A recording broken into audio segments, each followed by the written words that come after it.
भाषण से शुरुआत हुई है, राज्यपाल के अभिभाषण से, किस तरह के तमाम चीजों को देखते हैं? आज माननीय राज्यपाल जी ने अपने अभिभाषण में जो ना हरियाणा के जितने भी हमारे यहाँ कार्य हुए उन्हीं सभी के व्याख्यान किया और ये बताया कि भाई हरियाणा में जो भी काम हुए हैं अपने जनता के हित में हुए हैं, देश हित में हुए हैं और ये सच्चाई भी है, जिसकी वजह यही भी आज जो ना हरियाणा के अंदर तीसरी बार और ऑल इंडिया में तीसरी बार हमारी सरकार बनी है।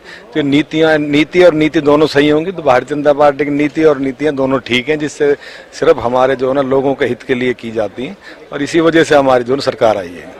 नीतियों की बात की गई, सरकार की बात की गई, मगर विपक्ष की अगर बात करते हैं तो नाराजगी देखने को मिल रही है कि कामकाज नहीं किया जा रहा है। कई मुद्दे उठाए गए हैं, चाहे हॉस्पिटल से लेकर के एजुकेशन की बात कर ली जाए, खाद से लेकर एमएसपी की बात कर ली जाए, पराली की बात की जाए, किसान, युवा, नशा, तमाम चीजें, कई मुद्दे यहाँ पर उठाए गए हैं विपक्ष के द्वारा।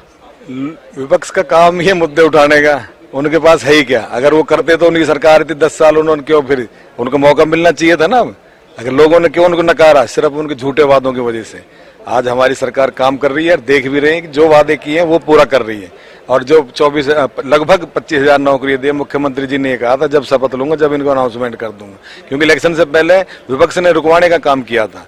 आज ऐसे ऐसे बच्चे लगे गरीब परिवार के, मेरे क्षेत्र से लगभग 100 बच्चे हैं जिनमें ज्यादातर गरीब बच्चे हैं, बगैर पर्ची बगैर खर्ची के लग रहे हैं। सबसे बड़ा मुद्दा यही रहा हरियाणा के अंदर। भूपेंद्र सिंह हुड्डा के द्वारा कहा गया है कि old wine in new glass, यानी पुरानी शराब है नई ग्लास है केवल। ये उनके लिए, हमारे इसमें नहीं है। हमारे तो जो है ना जो भी है सब ठीक है, कोई वाइन वाली बात नहीं करते। हमारे यहाँ तो सारे साधु संत हैं, सनातन धर्म से जुड़े हुए हैं। वाइन की बात वो करेगा जो वाइन यूज करता होगा। एक आखिरी सवाल नेता प्रतिपक्ष को लेकर भी कर लिया जाए, क्योंकि सत्र भी शुरुआत हो चुकी है, आज का पूरा दिन खत्म हो चुका है, कल से शुरुआत होने वाली दूसरे दिन की नेता प्रतिपक्ष पर भी संशय बना हुआ है। हालांकि कहा जा रहा है कि महाराष्ट्र झारखंड के चुनाव में जो शीर्ष नेतृत्व है वो व्यस्त है, मगर क्या कारण आप समझते हैं कि नेता प्रतिपक्ष अभी तक चुना नहीं गया है? ये उनकी आपस की बात है, हम उसमें बीच में नहीं बोल सकते। लेकिन सबसे बड़ी बात ये देखो ना, अभी तक वो प्रतिपक्ष का नेता नहीं बना सके जो, तो करेंगे क्या वो? अब उनके अंदर एकता ही नहीं है। उनके अंदर ही जो है ना हमेशा उनके जैसे उनके चुनाव के टाइम में सभी ये कह रहे थे भाई लड़ाई बीजेपी से, बीजेपी थोड़ी थी। हुड्डा साहब की सुरजेवाला से थी, सुरजेवाला जी की जो है ना शैलजा से, शैलजा की जो है ना सुरजेवाला से हुड्डा जी से। लेकिन तो आपस में लड़ाई चल रही थी, किसी और के साथ थोड़ी थी।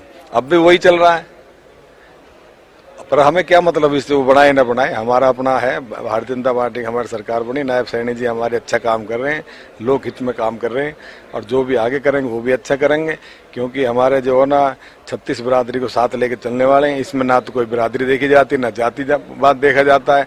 अभी जैसे कुछ लोगों ने उठाया कि मेवात में 300 से ज्यादा बच्चे लगे हैं अपनी काबिलियत के अनुसार। हमने, हमारी पार्टी ने कभी ये नहीं देखा भाई जातिवाद के ऊपर, ये सिर्फ बवंडर ये लोग मचाते हैं। हमारी सरकार नहीं, मोदी जी भी ये कहते हैं मैं 140 करोड़ का जो है ना मेरा परिवार है, तो हमारा तो परिवार है सारा। ऐसा नहीं, हमारे यहाँ जातिवाद का कोई चक्कर नहीं है, जो काबिलियत के अनुसार काम होगा, बगैर पर्चे बगैर खर्ची होगा। बहुत बहुत धन्यवाद। तो हम सुन रहे थे भारतीय जनता पार्टी के वरिष्ठ नेता हैं सतीश जी, जिन्होंने एक्सक्लूसिवली विधानसभा सत्र के पहले दिन के बाद हरियाणा न्यूज से बात की और तमाम जो चीजें हुई है, सत्र हुई है, तमाम चीजों को लेकर के एक्सक्लूसिव हरियाणा न्यूज से